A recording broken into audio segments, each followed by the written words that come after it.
খুব যেকোনো মাছের পেটি দিয়ে লাউ শাক রান্না করলে অসাম লাগে। চিংড়ি টাকি তো বাদই দিলাম।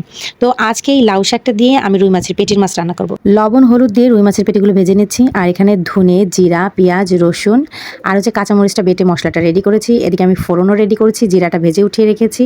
আর এই যে কাঁচা পেঁয়াজটা একটু ভেজে দেবো। তারপর মাছটা আমার এদিকে ভাজা হয়ে গিয়েছে। আর এই যে পেঁয়াজ বেরেস্তা করে উঠিয়ে নেবো, এটা একটা ফোড়ন হয়ে যাবে। তরকারির লাস্টে দিতে হয়। আর এই যে মশলাটা ছিল, এই মশলাটা ভালো করে কষে নিয়েছি। এখানে আমি লবণ আর হলুদ অ্যাড করেছি। এটা কষানো হয়ে গেলে সামান্য পানি দিয়ে দিলাম। এই পানিটা দেওয়া হয়ে গেলে আমি রেখেছি আলাদা করে ডাঁটা এবং একটা কচুরমুখী।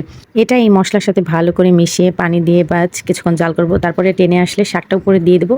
ব্যাস এটাও সুন্দরভাবে সিজে যাবে খুব তাড়াতাড়ি, একদম বেশি সময়ও লাগে না। তারপর একটু নেড়ে চেড়ে আবার কিছুক্ষণ জাল করব।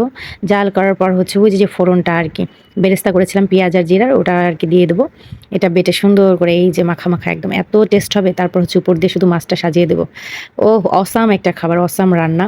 প্রয়োজন পড়লে একবার না বারবার খেতে ইচ্ছা করবে যদি এভাবে করে খাওয়া হয়। তো কেমন লাগবে অবশ্যই জানাবেন।